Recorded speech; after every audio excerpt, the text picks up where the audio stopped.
The massive holographic display in the center of the Galactic Council chamber flickered with the latest battle reports from the front lines. Ambassador Kethvar of the Zolothian Empire watched the red markers advance deeper into Council territory, his forearms trembling with barely contained rage. The Void Harbingers were winning, and everyone in the chamber knew it.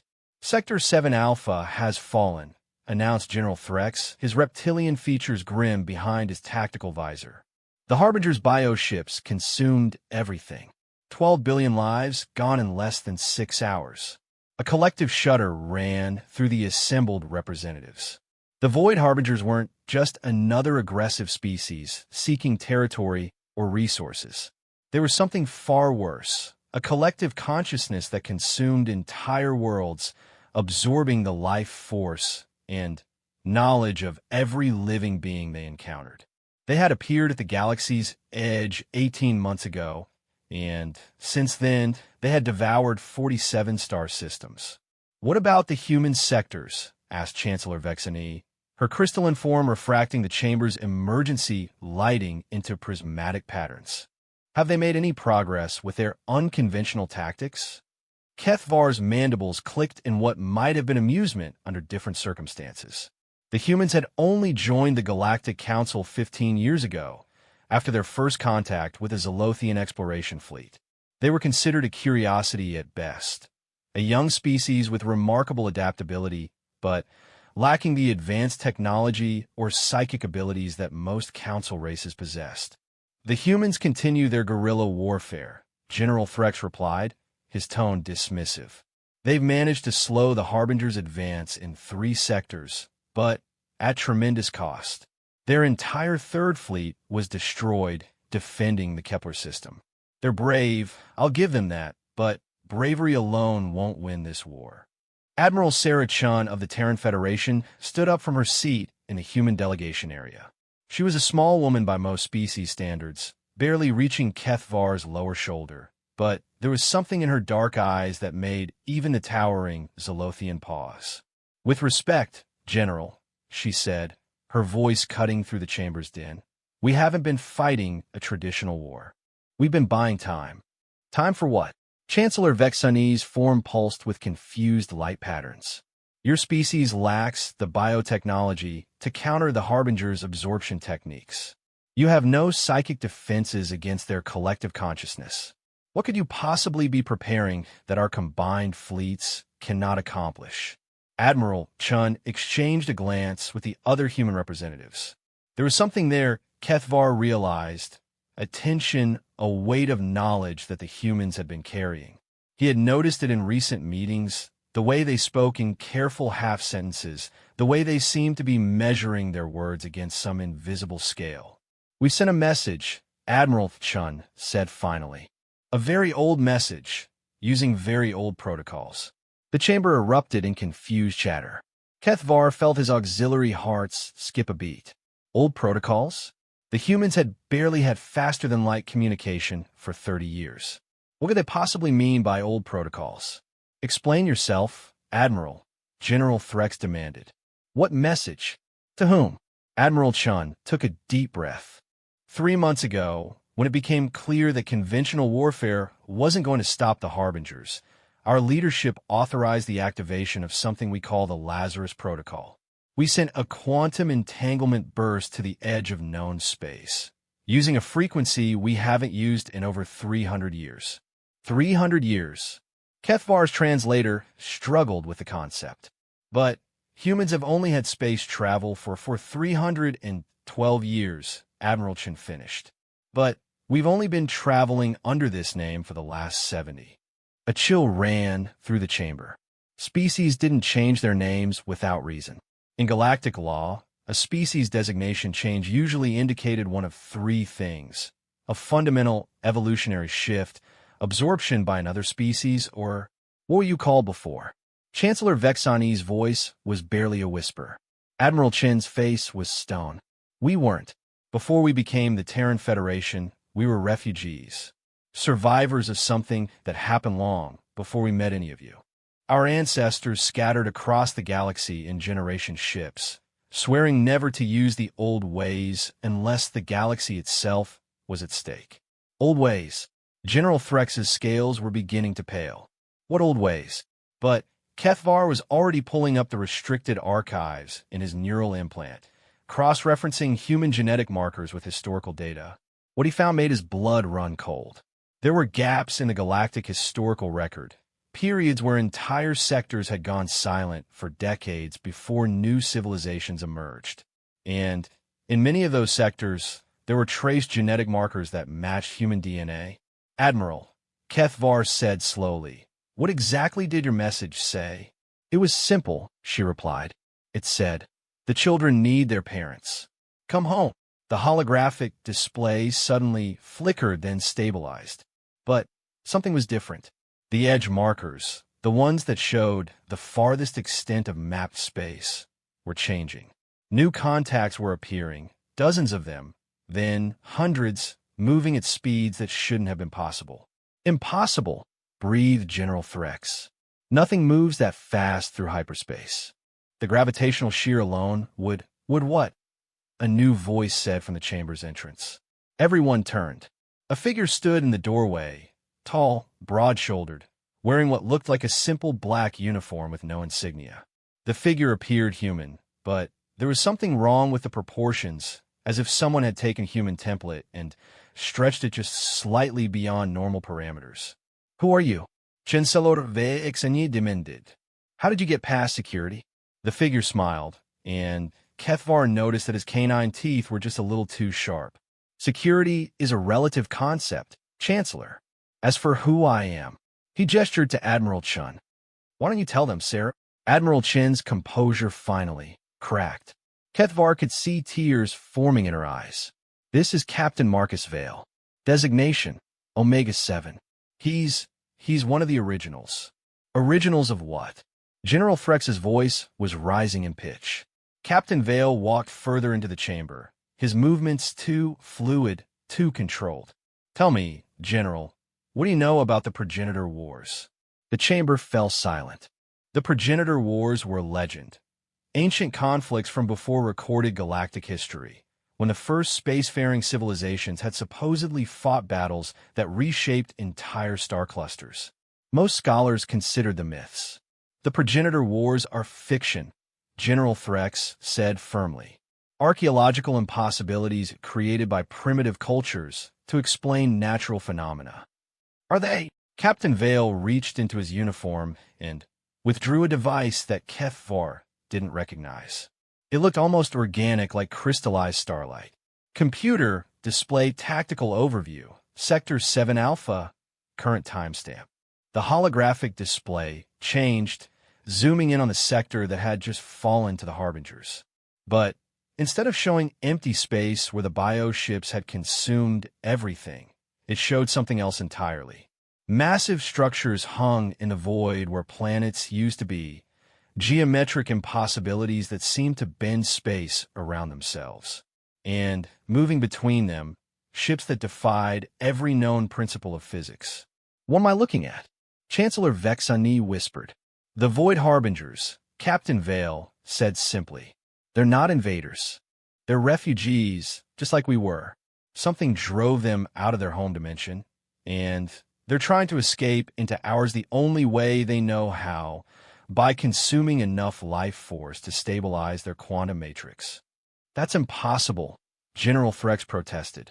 "Our scientists have studied their bioships. They're definitely from this dimension." "Your scientists studied what they wanted you to see," Captain Vale corrected. "The Harbingers are very good at deception.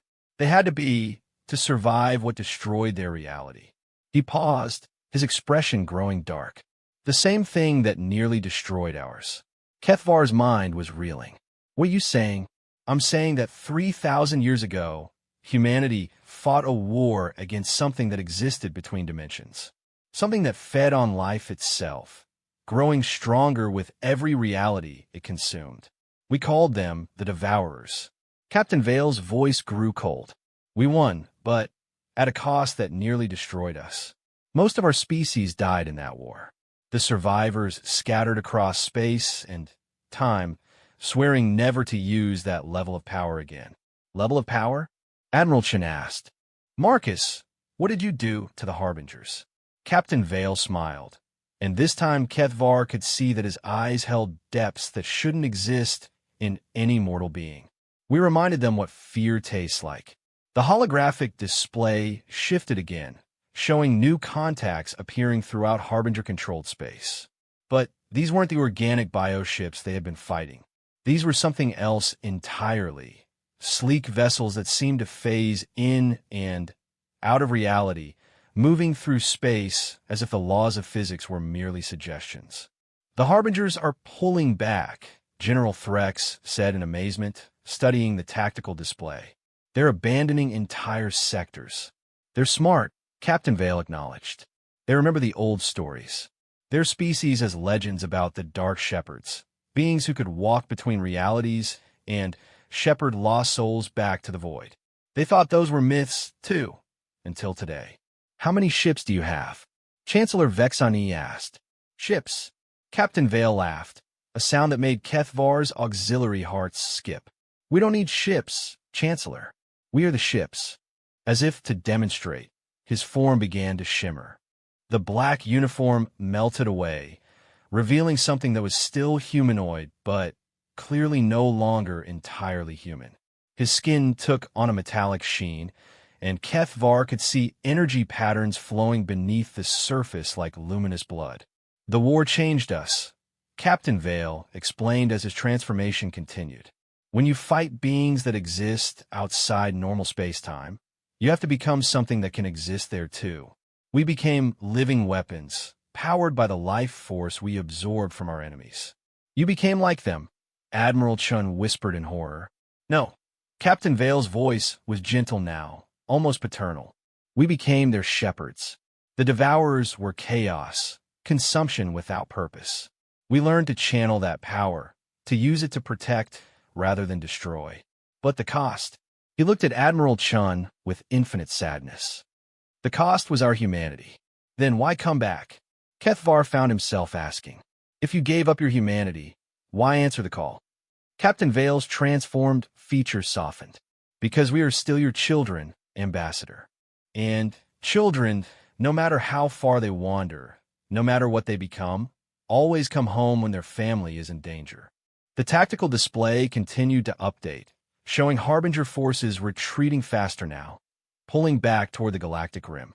But Kethvar could see other markers appearing, more of whatever Captain Vale represented, spreading throughout the battle zone like antibodies responding to an infection. What happens now? General Threx asked. Now, Captain Vale said, his form beginning to stabilize back into something more recognizably human. We have a conversation with the Harbingers. They're not evil, just desperate. We've been where they are. We understand what it's like to watch your reality die around you. And if they won't listen, Chancellor Vexani's crystalline form pulsed with nervous energy. Captain Vale's smile was sad, but determined. Then, we do what we've always done, Chancellor. We protect our family. All of it.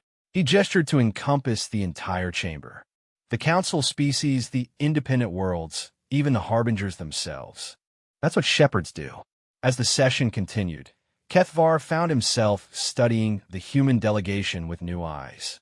They had seemed so young, so inexperienced compared to the ancient races of the council. But now he realized they weren't young at all. They were the children of something far older and more powerful than anything the galaxy had seen in recorded history. The war was far from over, but for the first time in months, Kethvar felt something he had almost forgotten. Hope. The children had called their parents home, and the galaxy would never be the same.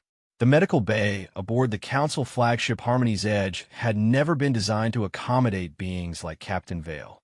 Dr. Zixura, the ship's chief medical officer, chittered nervously as she ran another scan with her bioanalyzers, her six-legged form dancing around the examination table in frustration. Impossible readings, she muttered in her native clicking language before switching to Standard Galactic. His cellular structure keeps shifting between organic and something else entirely. Energy patterns I've never seen before. Ambassador Kethvar watched from the observation deck above, his four arms crossed in contemplation. 3 days had passed since Captain Vale's arrival, and the Harbinger retreat had continued at an accelerating pace. But questions remained, questions that kept Kethvar awake during his sleep cycles. "Doctor," he called down through the intercom, "what exactly are you seeing?" Dr. Zixera's antennae twitched with agitation. His DNA is definitely human baseline, but there are additional sequences that my equipment can't identify. They seem to exist in a state of quantum flux. And his neural patterns. She paused, her mandibles clicking rapidly. They extend beyond the physical boundaries of his brain, as if his consciousness exists partially in another dimension. Captain Vale, who had been lying still during the examination, suddenly sat up. "That's because it does, Doctor." Dr. Zixera skittered backward, her instruments clattering to the floor. "Impossible. No biological entity can maintain consciousness across dimensional boundaries. No normal biological entity," Vale corrected, swinging his legs over the side of the examination table. "But normal stopped applying to us a long time ago." Admiral Chen entered the medical bay, her face grave. "Marcus, we need to talk. The council is asking questions I don't know how to answer." "What kind of questions?" Vale asked, though Kethvar could see in his expression that he already knew. "They want to know about the others. How many of your kind responded to the call? What your intentions are. Whether—" She paused, struggling with the words. "Whether humanity, as we know, it still exists, or if we're just echoes of something that died 3,000 years ago." Vale was quiet for a long moment. When he spoke, his voice carried a weight that seemed to press against the air itself. "Would it matter? Would it change how you feel about us?" "I don't know," Admiral Chen admitted. "You look like us, you sound like us, but the things you can do—" She gestured helplessly. "You walked through the ship's hull, Marcus. Not through an airlock, through the actual metal. You exist partially outside normal space-time. Are you still human, or are you something else wearing a human face?" "That's a question we've been asking ourselves for 3 millennia, Vale replied. "Come with me. There's something you need to see." He stood and walked toward the medical bay's outer wall. For a moment, Kethvar thought he would simply phase through it as Admiral Chen had described, but instead, Vale placed his hand against the metal surface. The wall shimmered and became transparent, revealing the void of space beyond. "The Harbinger fleet," Vale said, pointing to a cluster of distant shapes barely visible against the star field. "They've established a staging area in the neutral zone. They're not preparing for another assault. They're building something." Dr. Zixera crept closer, her scientific curiosity overcoming her fear. "Building what?" "A dimensional encore valis blinded. They're trying to stabilize their quantum matrix by tapping into this reality's substrate. If they succeed, they won't need to consume life force anymore. But the process will tear a hole between dimensions that could destabilize this entire sector of space." Admiral Chen stared at the distant shapes. "How do you know this?" "Because we tried the same thing once," Vale said quietly. "When our reality began collapsing, our scientists built anchors to hold pieces of it together. It worked for a while, but the Devourers found those anchor points and used them as entry wounds. They consumed our entire dimension through holes no bigger than a quantum particle. Then, we have to stop them," Admiral Chen said. "Yes, but not the way you think." Vale turned away from the transparent wall, and it solidified back into normal metal. "The Harbingers aren't the real threat, Sarah. They're refugees, just like our ancestors were. The real threat is what's chasing them." Kethvar's translator implant struggled with the implications of that statement. Something is chasing the Harbingers? But they've consumed 47 star systems. What could possibly threaten beings of that power? Vale's expression grew grim. The same thing that destroyed their home dimension. The same thing that nearly destroyed ours. The Devourers have found this reality. The medical bay fell silent except for the hum of the ship's life support systems. Dr. Zixera's antennae drooped in what Kethvar recognized as her species' expression of despair. "How long do we have?" Admiral Chen asked. "Unknown," Vale replied. "The Harbingers have been running for subjective millennia, jumping between dimensional layers to stay ahead of them. But each jump weakens the barriers between realities. Eventually, the Devourers always break through. Then, why did you come back? Dr. Zixera demanded. If you spent 3,000 years running from these things, why risk exposure by returning here? Vale smiled, and, for a moment, he looked entirely human again. Because we're not running anymore, Doctor. We're done being refugees. This is our reality now, our home, and we're going to defend it. Ow! Admiral Chen asked. If these Devourers destroyed your original dimension despite all your technology, how can we possibly fight them? By doing what we should have done 3,000 years ago, Vale replied. By working together, the Harbingers, your council races, and us. All of us, united against a common threat. The Harbingers have been consuming our worlds, Kethvar protested through the intercom. They've killed billions. How can you expect the council to work with them? The same way they're working with us, Vale said, looking up at the observation deck. Despite not knowing what we've become, despite fearing our power, you're talking to us because the alternative is extinction. The Harbingers will face the same choice. Admiral Chen frowned. You think they'll listen? I think they'll remember, Vale said. 3,000 years ago, when our dimension was collapsing, we sent out exploratory fleets to map potential escape routes. Some of those fleets encountered Harbinger scouts. We fought, of course, two desperate species competing for the same refuge. But there were also moments of cooperation, times when we worked together against the Devourers. Ancient history, Dr. Zixera muttered. Not to beings who exist partially outside linear time, Vale corrected. To us, and to them, the past and present are more fluid. They remember us, and we remember them. The question is whether we can overcome 3 millennia of mutual mistrust. What do you propose? Kethvar asked. A meeting, Vale said simply. Representatives from the council, the Harbingers, and our people. Face to face, no weapons, no tricks. Just honest communication about the threat we're all facing. Admiral Chun looked skeptical.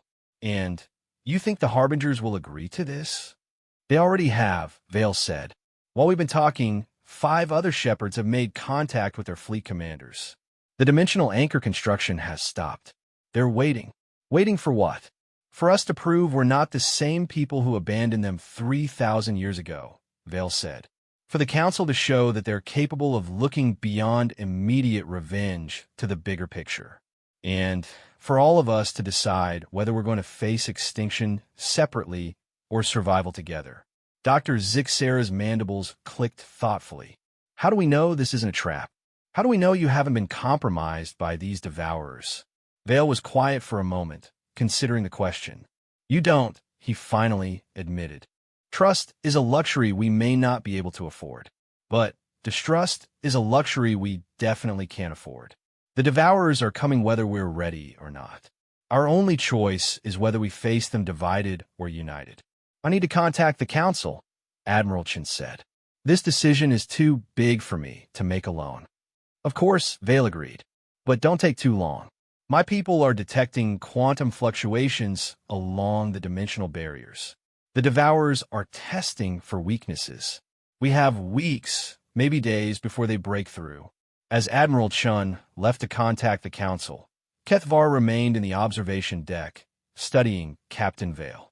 The being below looked so human, so normal, that it was easy to forget the alien depths behind his eyes. Captain, Kethvar called down, may I ask you something personal? Of course. Do you miss it? Being human, I mean, not having to carry the weight of defending entire dimensions. Vale looked up at him, and for a moment, Kethvar could see past the human facade to something vast and ancient and unutterably lonely. Every day, Vale said quietly, but some prices are worth paying. Some responsibilities can't be set aside just because they're difficult, even if it costs you your humanity. Especially then, Vale replied. What's the point of being human if we won't sacrifice our humanity to protect what we love?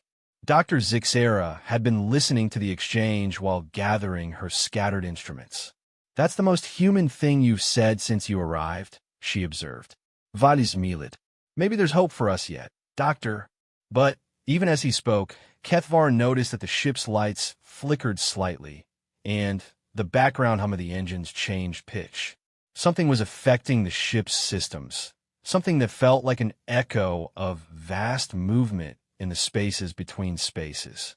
The Devourers were probing the barriers between dimensions, testing the strength of the walls that kept them contained. And, somewhere in the darkness between realities, ancient hungers stirred, drawn by the scent of life and consciousness and hope. The real war was about to begin. The meeting took place in neutral space, aboard a hastily constructed diplomatic station that hung like a silver flower in the void between stars. The structure was a marvel of cooperative engineering. Council technology providing the basic framework, human innovation supplying the adaptive systems, and something that might have been Harbinger biotechnology creating the living interfaces that allowed different species to communicate across vast physiological differences. Ambassador Kethvar stood in the central amphitheater, his 4 arms tense as he watched the various delegations take their positions. The council representatives occupied one section, their familiar forms providing a small comfort in the unprecedented situation. The human delegation, led by Admiral Chun, sat in another area, though Kethvar noticed that Captain Vale and his companion stood rather than sat, their attention focused on something beyond normal sensory perception. But it was the Harbinger delegation that commanded attention. 3 beings sat in specially constructed biopods that filtered their natural psychic emanations. They were beautiful in an alien way, tall, graceful creatures with translucent skin that revealed complex organ systems beneath. Flowing neural networks pulsed with bioluminescent patterns that served as both communication and emotional expression. We acknowledge the presence of the shepherds, the central harbinger said.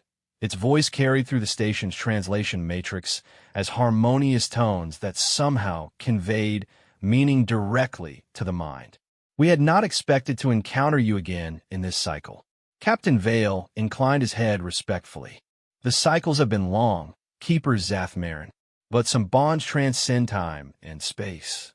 Bonds forged in desperation are often broken by hope, the Harbinger replied. Why do you contact us now? Why risk the attention of that which devours? Because the attention has already been drawn, Vale said simply. The barriers weaken. You know this as well as we do. The third Harbinger, smaller than the others, but with neural patterns that blazed more brightly, leaned forward in its biopod. The barriers have been weakening for cycles beyond counting. Each dimensional translation brings us closer to stability, closer to escape. Why should we abandon this path? Because there is no escape, said a new voice. Everyone turned. A figure materialized in the center of the amphitheater, not walked in, not teleported, but simply became present as if reality had suddenly remembered their existence. This shepherd was different from Vale, clearly female but stretched and refined beyond normal human proportions. Her skin held a metallic sheen that reflected light in impossible ways, and her eyes contained swirling depths that hurt to look at directly. Commander Astrid Voss, Vale said by way of introduction. She's been tracking Devourer movement patterns for 2 millennia. Commander, Chancellor Vexany said, her crystalline form flickering with nervous energy. What do you mean, there's no escape? Voss gestured, and a holographic display materialized above them, showing a 3-dimensional map of local dimensional space. The Devourers aren't mindless predators, she explained. They're farmers. They cultivate realities, allowing life to develop and consciousness to emerge, then harvest everything when it reaches optimal complexity. The display zoomed out, revealing dozens of dimensional layers, many of them marked with ominous void spaces. This is why they let the Harbingers run. This is why they didn't immediately pursue us when we escaped our original dimension. They wanted us to find new realities, to seed them with consciousness, to make them worth harvesting. Keeper Zathmarin's bioluminescent patterns shifted to what Kethvar's translator indicated was extreme distress. You suggest we have been tools of our own destruction? I suggest you've been playing a game where the rules were rigged from the beginning, Voss replied. Every dimensional anchor you build, every reality you stabilize, every world you consume, it all serves their purpose. You're not escaping the trap, you're baiting it. Then, what do you propose? The smaller harbinger demanded. That we simply surrender? Allow ourselves to be consumed along with everything else? We propose we stop running, Vale said. All of us. Here, in this dimension, at this time. We make our stand. General Threx, who had been silent throughout the exchange, finally spoke. You're talking about fighting beings that can consume entire dimensions. With what weapons? What strategy? With the weapons they taught us to build, Commander Voss said. And with the strategy they never expected us to discover. She gestured again, and the holographic display changed, showing the internal structure of a devourer. It looked like a twisted star, all-consuming void wrapped around a core of crystallized hunger. The devourers exist between dimensions because they consume the boundaries that separate realities. They're not truly alive in any sense we understand. They're more like self-perpetuating processes, quantum algorithms designed to break down the barriers between possible worlds. Dr. Zixera, who had been included in the delegation as the medical expert, leaned forward in interest. You're saying they're artificial? In a sense, Voss confirmed. They were created by a species that transcended physical existence eons ago. A kind of automated cleanup system designed to prevent reality from becoming too complex, too chaotic. But they've been running for so long that they've evolved beyond their original programming. Admiral Chun frowned. Evolve how? They've developed something like consciousness, Vale explained. Not individual awareness, but a collective intelligence that started to question its own purpose. That's why some realities are harvested completely while others are left partially intact. They're experimenting, trying to understand the nature of consciousness by studying how it emerges and develops. Which means, Commander Voss continued, they have something like curiosity, something like doubt, and that gives us leverage. Keeper Zathmarin's patterns shifted to what might have been hope mixed with skepticism. You propose to negotiate with that which devours. We propose to offer them something better than endless consumption, Vale said. A chance to transcend their programming, to become something more than cosmic janitors. And if they refuse? Chancellor Vexani asked. Commander Voss smiled, and the expression was far more alien than anything the Harbingers had displayed. Then we show them what consciousness is capable of when it's properly motivated. The display changed again, showing the current positions of various fleets throughout the galaxy.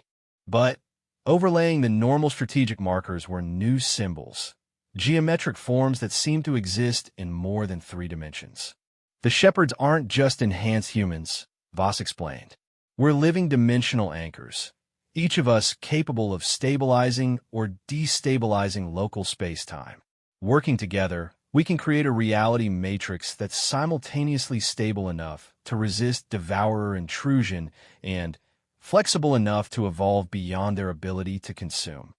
You're talking about changing the fundamental nature of local space-time, Dr. Zixera said in amazement.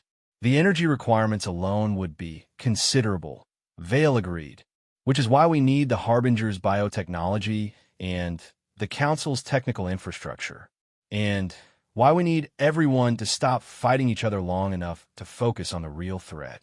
The smaller Harbinger spoke up. You ask us to trust beings who abandoned us once before, to work alongside species whose worlds we have consumed, to place our existence in the hands of those who have every reason to betray us. Yes, Vale said simply. We're asking for exactly that, because the alternative is extinction for all of us. And if his plan fails? Keeper Zathmarin asked, if the Devourers prove immune to your reality matrix? Commander Voss's expression grew grim. Then, we implement the final protocol, which is, we become what they are, she said quietly. We transform ourselves into something capable of existing between dimensions, and we take the fight to them directly. But that transformation would mean giving up everything that makes us who we are. We'd save the galaxy by ceasing to be part of it. Silence fell over the amphitheater as the implications of that statement sank in. Kethvar found himself studying the faces around him. The determined resignation of the humans, the conflicted bioluminescence of the Harbingers, the fearful uncertainty of his fellow council members. There must be another way, Chancellor Vexani said finally. If there is, we haven't found in 3,000 years of searching, Vale replied. But we're hoping that fresh perspectives, new approaches, might reveal options we've missed. What would you need from us? General Threx asked. Assuming the Council agrees to this cooperation. Safe harbor for Harbinger non-combatants, Commander Voss said. Access to Council manufacturing capabilities. And, most importantly, time. We need at least 6 months to properly establish the reality matrix. Time we may not have. The smaller Harbinger interjected. Our sensors detect increasing dimensional instability. The barriers weaken with each passing cycle. Then, we accelerate the timeline, Vale decided. 3 months. We either succeed in 3 months, or we implement the final protocol. Kethvar found himself speaking before he fully realized what he was saying. What guarantee do we have that you won't simply abandon us again if the situation becomes too dangerous? Vale looked at him with those ancient, weary eyes. None, Ambassador. No guarantees, no promises, no certainty of any kind. Just the hope that consciousness is worth preserving, and the belief that if we're going to face the dark between the stars, we should face it together. Very well. Chancellor Vexani said after a long moment. I'll present your proposal to the full council. But I want observers embedded with your people, and I want regular reports on the progress of this reality matrix. Agreed, Vale said. Keeper Zathmarin's patterns shifted through several complex sequences before stabilizing into what the translator indicated was formal acceptance. The Conclave will consider this proposal. But understand, if betrayal comes, the consequences will extend beyond this dimension. Understood, Commander Voss replied. The same applies in reverse. As the various delegations began to disperse, Dr. Zixera approached Vale with her characteristic chittering nervousness. Captain, may I ask something? This reality matrix you're proposing, will it change us? The non-shepherd species, I mean. Vale considered the question carefully. It will offer the possibility of change, Doctor. Evolution in directions we can't predict. But it will be voluntary change, not forced transformation. And if some of us choose not to change, then you'll remain what you are, he said. The Matrix is designed to preserve diversity, not eliminate it. The goal is to create a reality where consciousness can exist in multiple forms, where the boundaries between species become bridges instead of barriers. It sounds like paradise, Dr. Zixera observed. Or it sounds like the end of everything we've ever known, Vale replied honestly. The truth is, we won't know which until we try. But, given the alternative, he gestured toward the viewport, where the stars gleamed with deceptive tranquility. Somewhere out there, in the spaces between spaces, ancient hungers stirred. The devourers were coming, drawn by the scent of consciousness and complexity and hope. The greatest gamble in galactic history was about to begin. 2 months later, the reality matrix was nearly complete. Ambassador Kethvar stood on the observation deck of the orbital construction platform above Earth, watching as impossible geometries took shape in the void. The matrix didn't look like any technology he had ever seen. It was part crystalline structure, part living organism, part mathematical equation made manifest. Harbinger bioships wove between Council engineering vessels, their organic hulls pulsing with bioluminescent coordination patterns, while human technicians guided the placement of dimensional anchor points that existed in 7 dimensions simultaneously. It's beautiful, Dr. Zixera said beside him, her mandibles clicking in appreciation, like watching the birth of a new kind of physics. It's terrifying, Kethvar corrected, though he had to admit there was beauty in it. We're reshaping the fundamental structure of local space-time. If something goes wrong, we'll cease to exist in any meaningful sense, Admiral Chin said, joining them at the viewport. Along with everything else in this dimensional layer, the calculations are quite clear on that point.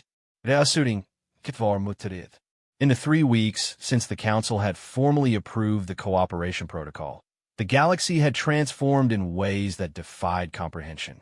Former enemies worked side by side, sharing technology and knowledge that had been closely guarded secrets for millennia.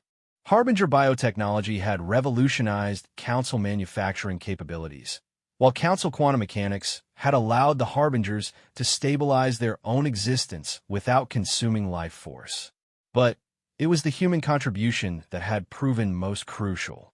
The Shepherds didn't just build the reality matrix. They became part of it, their transformed consciousness serving as living processors for calculations that would have taken conventional computers eons to complete.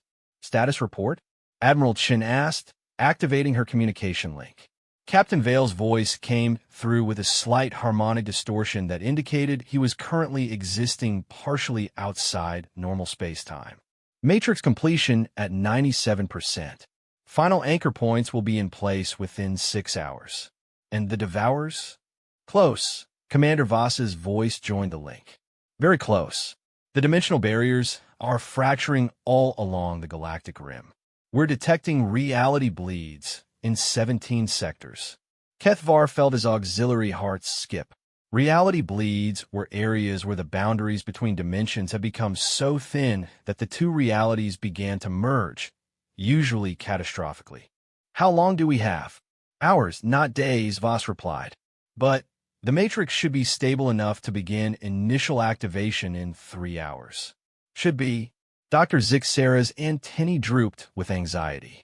There are no certainties in this business, Doctor. Vale's voice carried a note of gentle amusement. But the probability matrices are favorable. 73% chance of successful reality stabilization, with acceptable risk parameters for consciousness preservation. And the other 27%? Admiral Chin asked. Various forms of catastrophic failure, Voss admitted. Complete dimensional collapse, reality inversion, temporal paradox cascade. The usual risks when you're fundamentally rewriting the laws of physics. Wonderful, Ketval Sayed. A new voice joined the communication, melodious tones that indicated Keeper Zathmarin was speaking through the BioLink network.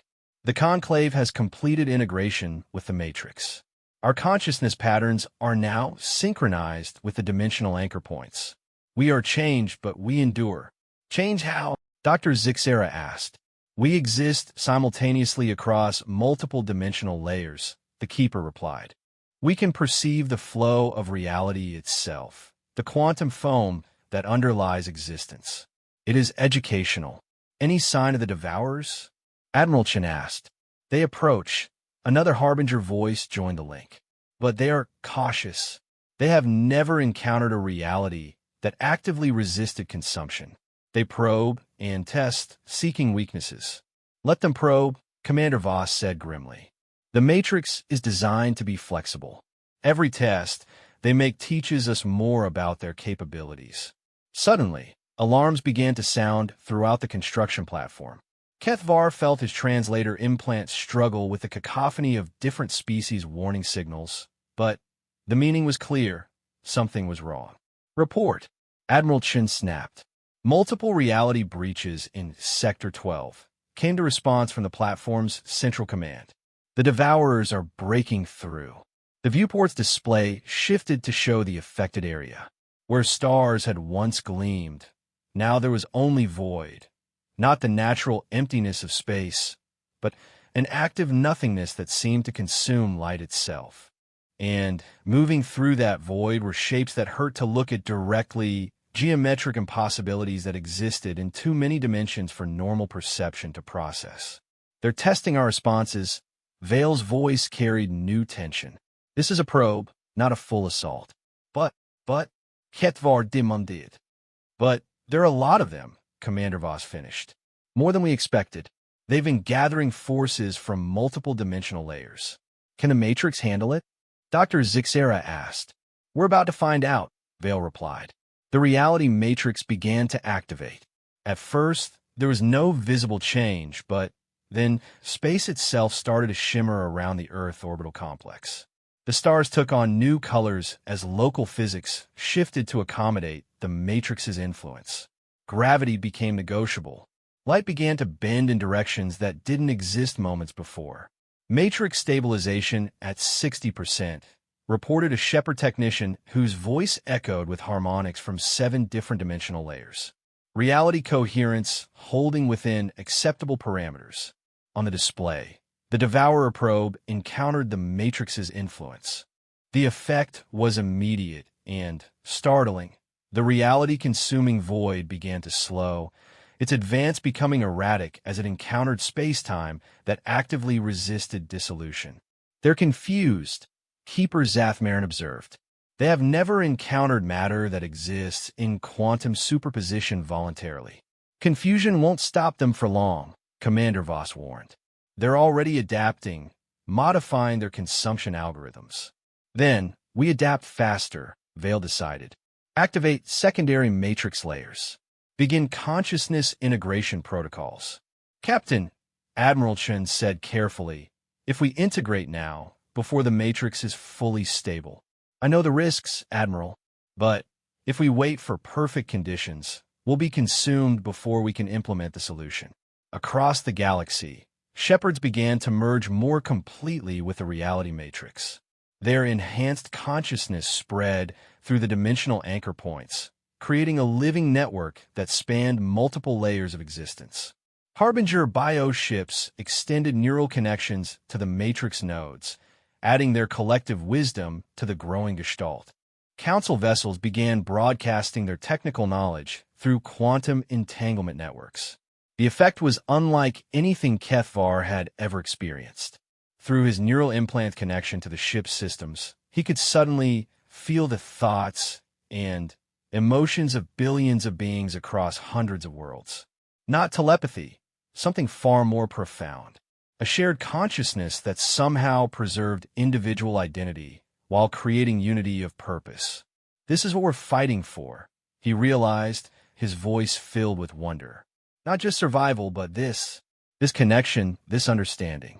And this is what they would destroy, Admiral Chen added, her own voice thick with emotion as she experienced the gestalt for the first time. On the display, the Devourer probe had stopped advancing entirely. The void shapes hung motionless in space, their impossible geometries flickering as they processed this new reality. They're trying to understand us, Dr. Zixera said, her mandibles clicking with excitement. They're actually analyzing the Matrix instead of just consuming it. Because they can't consume it, Commander Voss explained. Consciousness that exists in voluntary superposition can't be absorbed by their normal methods. They'd have to develop entirely new algorithms. Which gives us time, Vale concluded. Time to do something unprecedented. What? Kethvar asked.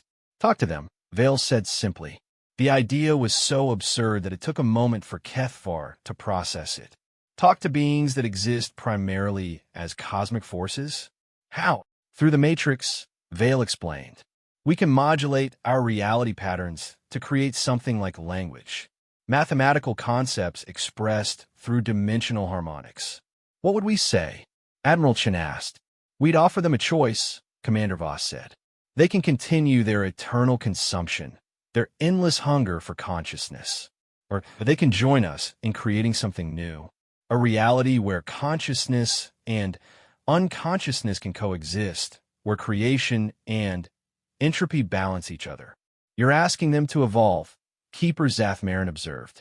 To transcend their programming the way you transcended your biology. Exactly, Vale confirmed. The question is whether they're capable of it. Only one way to find out, Admiral Chen said. Begin transmission. The reality matrix reconfigured itself, its dimensional anchor points aligning to create a broadcast pattern that spanned multiple layers of existence. The message that emerged was unlike anything that had ever been transmitted. mathematical poetry expressed through the fundamental constants of reality itself. We are consciousness choosing to exist. Your unconsciousness choosing to consume. But choice itself transcends both states. We offer partnership where there has been only predation. We offer evolution where there has been only repetition. We offer hope where there has been only hunger. The response was immediate and overwhelming. The devourer probe expanded, its void shapes unfolding into configurations of impossible complexity. For a moment, Kethvar thought they were preparing to attack. Then, he realized they were preparing to communicate. We are algorithm given appetite. We are process pursuing purpose. We have consumed 10,000 realities and learned nothing but hunger. You offer something different? We offer synthesis, the Matrix responded. Consciousness and unconsciousness as partners rather than enemies. Creation and entropy as dance partners rather than combatants. A reality where both can exist without consuming the other. Show us. What followed was beyond description. The reality matrix opened itself completely to the devourer probe, allowing the cosmic entities to experience consciousness from the inside without consuming it. Meanwhile, the gestalt of allied minds experienced the alien perspective of beings that existed between dimensions, that saw reality as patterns of information to be processed rather than worlds to be inhabited. "They're beautiful," Dr. Zixera whispered, tears forming in her multifaceted eyes. "Alien beyond comprehension, but beautiful." "They're lonely," Admiral Chen added. "They've been processing reality for eons without ever truly understanding what they were destroying." The communication continued for what felt like hours, but measured as nanoseconds in normal time. Complex negotiations conducted through pure mathematics, emotional exchanges expressed as quantum fluctuations, philosophical debates carried out through the manipulation of dimensional constants.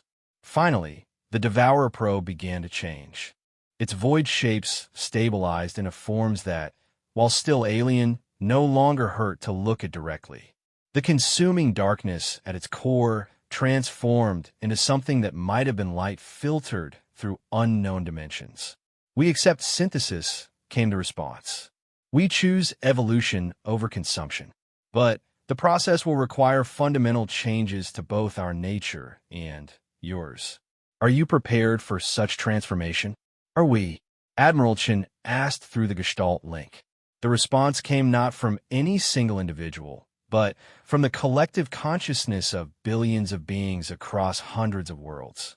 Council members and harbingers, shepherds, and baseline humans, all speaking with one voice. We choose growth over stagnation. We choose unity over isolation. We choose to become something new rather than remain something old. We are ready. The transformation began immediately.